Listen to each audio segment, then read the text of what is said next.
You're watching Design Story, brought to you by BrandsWalk.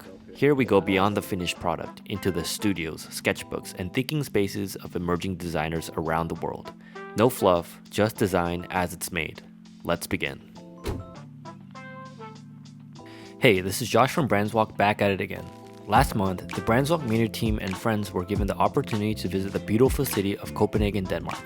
Me, being an avid design nerd and ex-design student, this was a dream come true.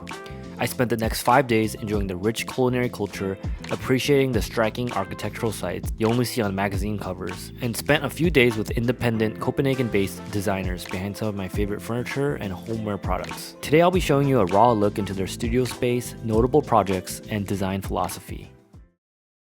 This is Krøyer-Sætter-Lassen, a Copenhagen-based design duo made up of Emil Krøyer and BrandsWalk. Since starting their studio in 2016, they've been creating everything from furniture to interiors with brands like Frama and Audo. All of their designs are grounded, honest, and you can really see the materials and making process in each piece. They're not afraid to experiment either, constantly playing with new ideas and materials to keep things fresh and unexpected. The BrandsWalk content team was given the opportunity to meet and interview Emil and Mads in their Copenhagen-based design studio, housed in the historical tunnel factory. Hi, we are Krøyer-Sætter-Lassen. We are a Danish design studio who does furniture, light and interior. We are based here in Copenhagen, North Harbor, which is the part where they did the tunnel for Sweden. So we're inside a kind of a hangar.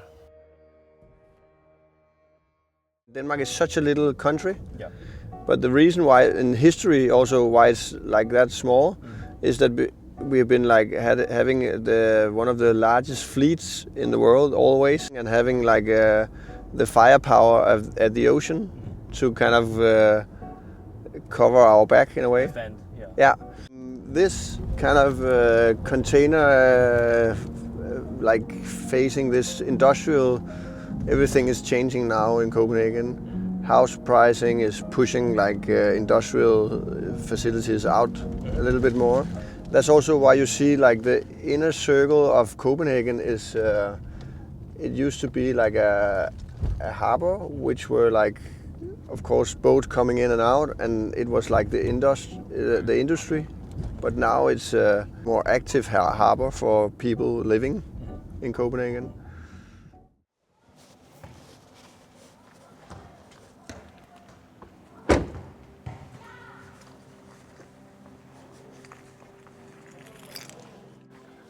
So when we came here, you had like this house was there, this house was there, but it was like nearly teared down.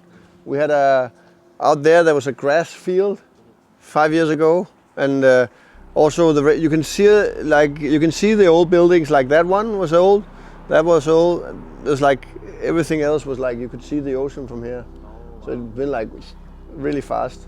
I would say like 5-10 years. It's been like crazy.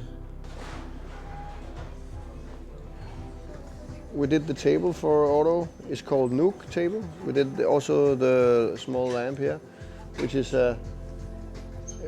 people are pretty happy with it in restaurants and stuff like that, where you can actually be a little bit independent. Like you don't need to have the power on your table. You can have the light coming further down. Now it's daylight, but you will actually see how the tables are more cozy when you have the light on the table instead of having light in the ceiling. We did this chandelier, and it looks awesome, and also it's a bit of a contrast to our studio in the tunnel factory. Yeah. So this is kind of a bit of a small shop they have in this boutique hotel. We did the lamp over there, for instance, and we did like the last 5 years we did a lot of products with the Audo, and it's a very nice. We have a nice relationship with them. Also this one, we had this kind of idea about this one, which was like when you see the lamps on a boat, it's kind of it can kind of cover a little bit more. One thing is the safety, but so it came out without this foot, so it could actually hang on the wall and be a bit more like a, like a reflector from a ship or some other. I mean, it has some maritime kind of language as well. It's just I really like furnitures that can work like this being very versatile. That you can use it as a one thing is sitting. You can also use it for climbing instead of having a ladder. Like if you want to climb for something up there, or you want to have something where your computer can stand on watching a movie or whatever. It's like a multiple opportunities. That's really I really enjoy that. After Auto House, we returned back to Krøyer-Sætter-Lassen's studio space to continue our growing discussion and curiosity of design. Please share some of your favorite design projects or pieces in your studio space. What were the thought processes behind them?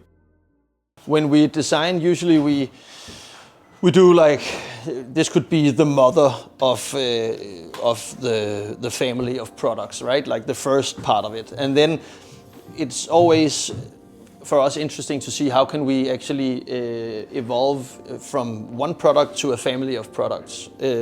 And for this product, Tubular it's called, for example, we had like this first spot, and what we did was we developed our own extrusion, like aluminum extrusion, and we see it as now we made a lump of bread, and we can cut it in different sizes, we can use it in different ways. So looking at this one, the pendant lamp, for example, it's actually the two same components that we use, but just in a different way, make a slight cut in it and put in the light source a different place. Are there any projects that incorporate the use of multiple materials, and what was the design ethos behind it? Yeah, but these are actually, it's actually an old project that we've... It's actually tables, sorry. Yeah, but... But you could use it. We did an exhibition in the museum called Glyptoteket. They did a huge Gauguin exhibition a few years ago where we did together with a studio called Alexis Mark, who are also helping us with graphic design doing these. We did the exhibition design, and for that we did some benches, and those benches we were trying to create like more, I wouldn't say a commercial product, but something that we could actually manufacture out here. What we are quite into with these, and also in general like creating, is also using these standards. This is a standard profile that we end up ourselves cutting, and also actually adding to the contrast between the wood and the aluminum. I think in general contrast is something that we try to work a lot with, both it can be in colors, but it could also be in materials. Yeah, and I think in this case also it gets like a little bit of this one thing is the material contrast, but you also have these details that would be actually not hidden away, and actually just put forward in a way of when you look at this one, you understand how it's put together instead of like hiding it. So it kind of also tells a whole it tells a bit the story of the table. So it's like it's honesty in a way. So it's not like a hidden show like how is this made, and it's like obviously okay. What are some of the stories behind the object placed on the back shelf? We have like this is just an old CNC routed piece that it's nothing. I think it was a school project I did in Risti when I was there, but it's more like just the shape and like the machinery done in it's quite interesting. This is Tupac, you know him? Yeah. He's a friend of ours. My uncle. I call him uncle. Yeah, this is Emil's uncle, he told me. This is the first product we did for Auto. Duca, it's called candlelight holder where you can extend, so you can do like different, it's one piece, but you can do like this landscape of different heights. We use 3D prints a lot, whether it's for like one-to-one, just cutouts of a chair piece, or if it's a 1-to-6 model of something different. So it's a tool that we tend to use a lot. This is the railroad table. where we have like this little groove where you can put in all sorts of things. Your sauces for your dish. Or chopsticks. That was the clear brief from Railroad that they wanted